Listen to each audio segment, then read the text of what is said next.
Ayan mga kalingap, nandito na po tayo sa lugar ni Beyonce. Nakadating na tayo. Ngayon, ang hihintayin na lang natin si Papa Franz. Yan o, naiwan na naman o. Grabe guys. Nako, J. Brad, anong ginawa mo? Mukhang hinataw mo yung yung motorsiklo ni Beyonce. Ito nga pala guys, no, ay naatasan sina J. Brad tsaka si Papa Franz para ihatid na yung motorsiklo na binigay ni Kuya Bal, no? Para kay Beyonce, at ito ay galing pa sila sa diet, sa bahay po ni Kalinga Prab, para i-deliver naman dito sa sa bahay ni na Beyonce. And guys, mamaya-maya lang makikita natin na talagang nagmamarathon din pala yung mga magulang ni Beyonce.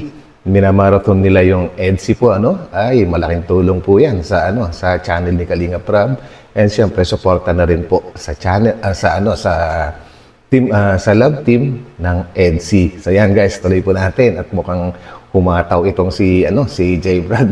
Kaya naiwan na niya yung kanyang kapartner na si Papa Franz. Yan. Grabe o, safe na nakadating yan dito guys. May dala pa tayo guys, tinapay guys. So, grabe. Hintayin na lang natin guys si Papa Franz, and isusurrender na natin to kay Beyonce kasi kami naatasan ni Kalinga Prab na ihatid ito kay Beyonce para makapag-practice na sa pagdadrive si Beyonce at magagamit niya na sa dadating na pasukan, no guys, no? Grabe. Bagay na bagay sa YP ni Kalingap Edu. Yan, hintayin na lang natin guys si Papa Franz. Wala. Eh guys, ang masasabi ko lang is para kay Beyonce hinay-hinay lang sa pagpapractice sa single na motorsiklo po, Di bali doon sa tricycle at medyo marunong na talaga si Beyonce. Mas madali po 'yon.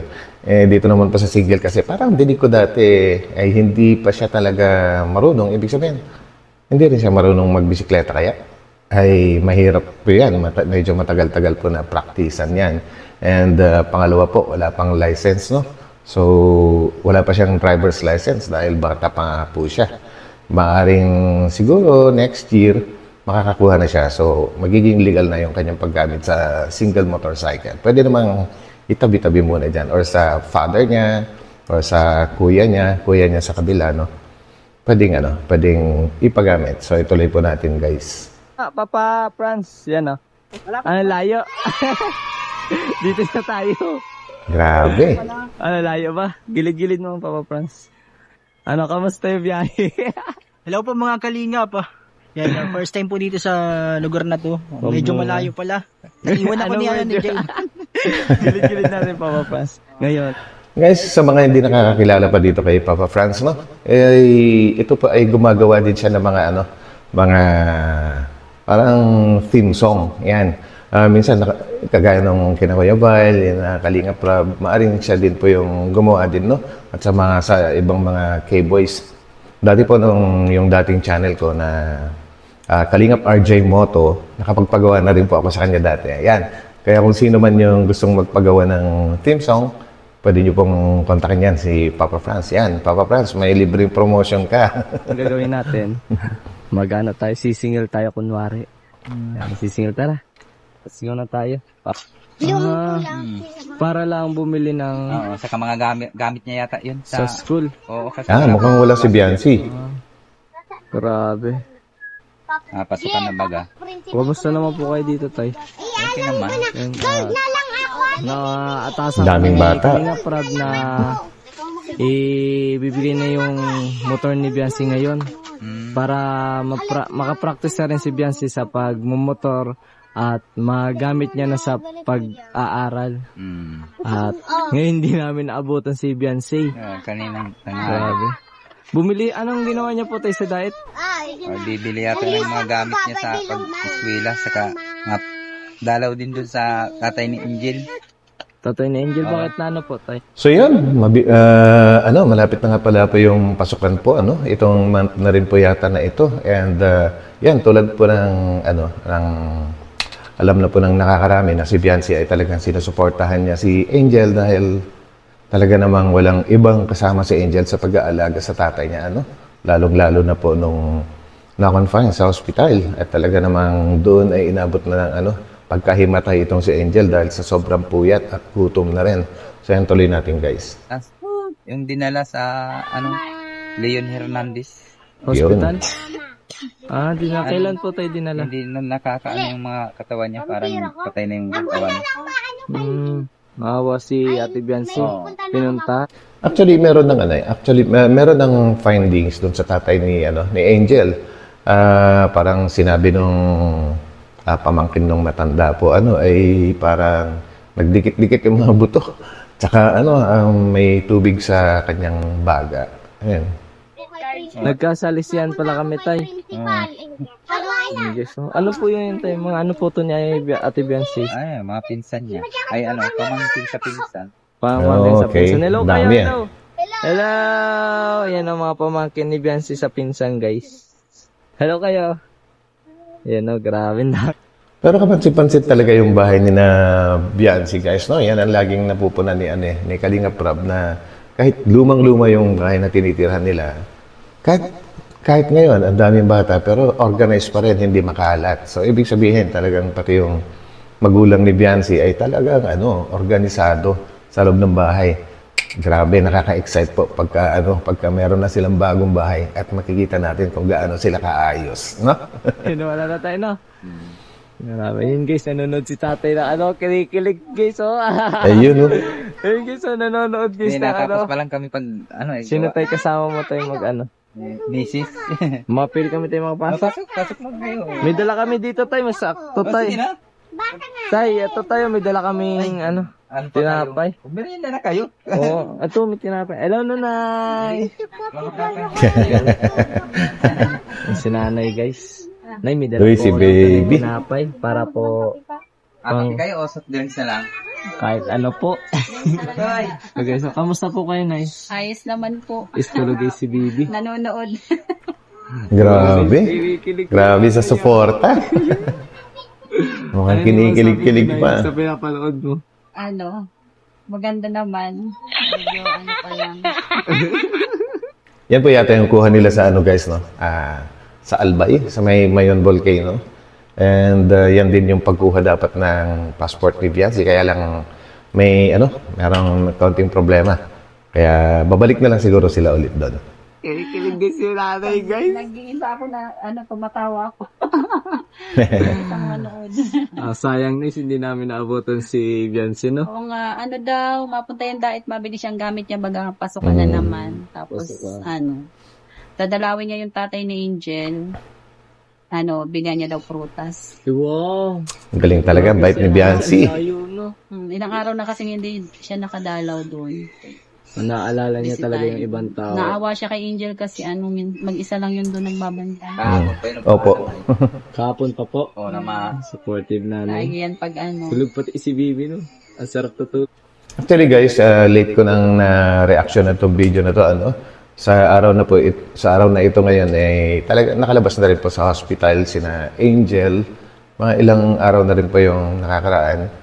Ang problema ay yung last na vlog ni Kalinga Prab sa kanya, kahapon yata or isang araw po, ay talagang ang lakas pa rin na panginginig ng katawan ni Angel dahil na sobrahan po yata sa parang traumatic yung nangyari sa kanya, na hindi siya gaano nakakatulog doon. Gawa ng mayat-maya, tinatawag siya ng pasyente, ng tatay po niya, para magpaalalay.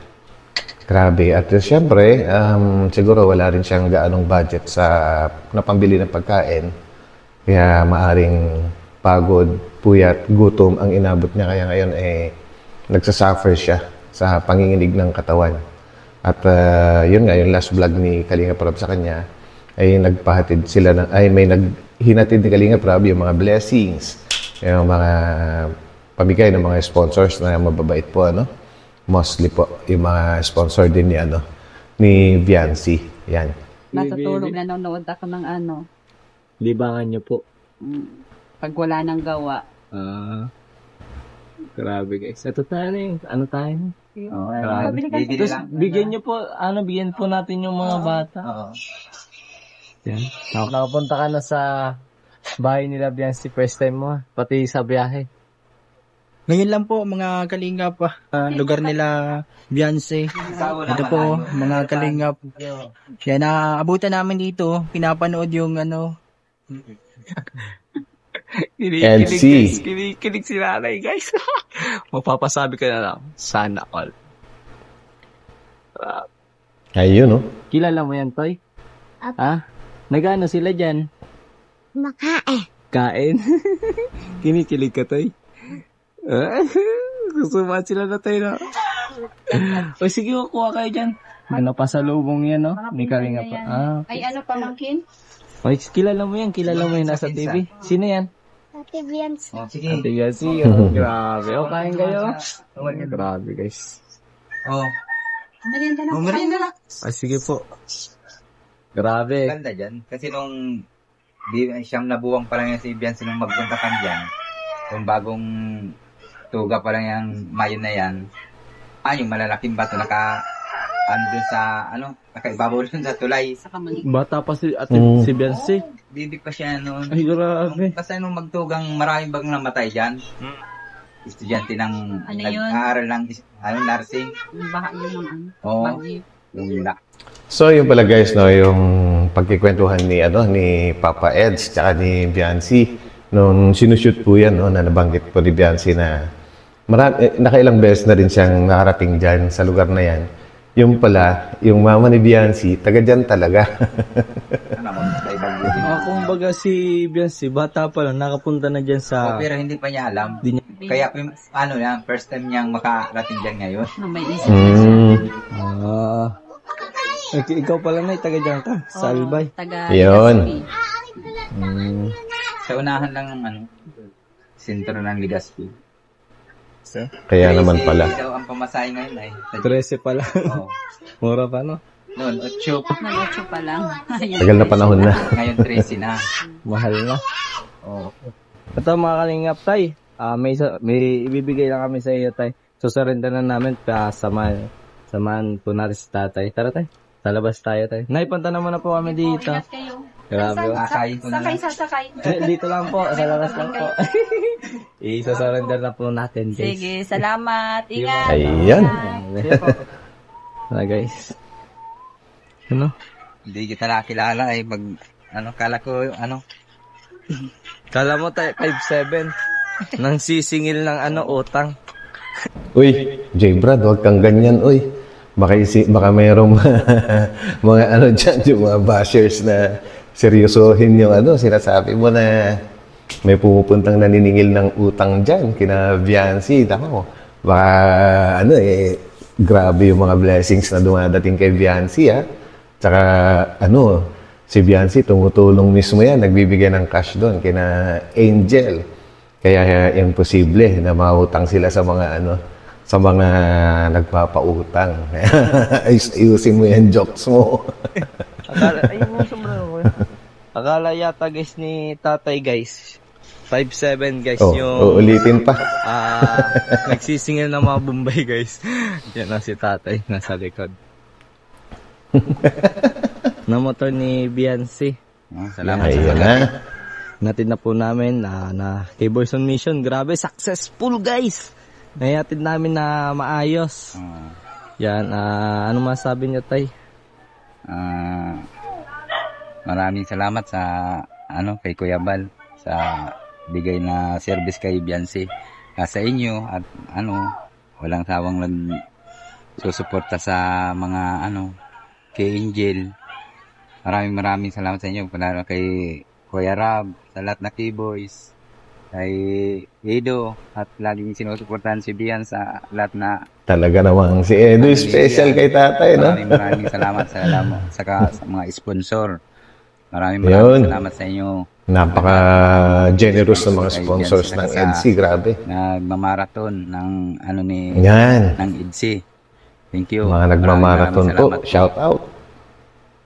Yan mga kalingap at yan tay, sa parking mo na lang yan tay kung sana safe yung motor ni Beyonce. Pwede mo rin ipasok kasi nakita ko pwede naman yan ipasok, no?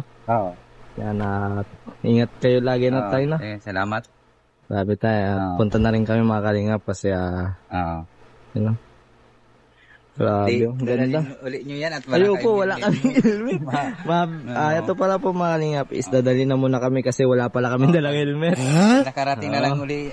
Pag Hala. nakita na lang ulit namin si Biancy Tay, bigay namin tong helmet. Oo. Yes.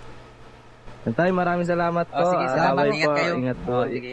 Salamat. Yan mga kalingap, successful yung K-Boys on mission namin ni Papa Franz. And maraming salamat mga kalingap. At huwag niyong kalimutan, like and share ng mga videos ni Kalingap Rob and Rob Matubang Vlog second channel mga kalingap. Yan. Yes. Maraming salamat po mga kalingap. Huwag niyong kalimutan Salamat, supportahan Papa Franz, J. Brad TV. Bye-bye! Yan. Salamat din, J. Brad and Papa Franz, no? At maayos niyong naihatid yung motorsiklo ni Biancy. Kaya lang, yung helmet niya, naku, amoy J. Brad na yan pag binigay mo sa kanya. Joke lang, ha? And yan, guys, no? Ang ganda rin ang ginagawa ng mga magulang ni Biancy. Ano na, talagang suportado din nila ang kalingap. And sa pamamagitan ng pagmamarathon din nila, ginagawa libangan pagka wala na silang ginagawa. Nakakatulong po ng malaki yan sa channel ni Kalingap Rob. Dagdag revenue din po yan, no? At nakakatulong din siyempre sa views ng EDC para tuloy-tuloy na another million views na naman pagka nagkataon. So yun guys, maraming salamat po sa inyong lahat sa pagsama niyo sa akin ngayon. Ito muli ang inyong lingkod, Batang Eliu. Magkita-kita po tayo ulit sa akin susunod na upload. Yun. Bye.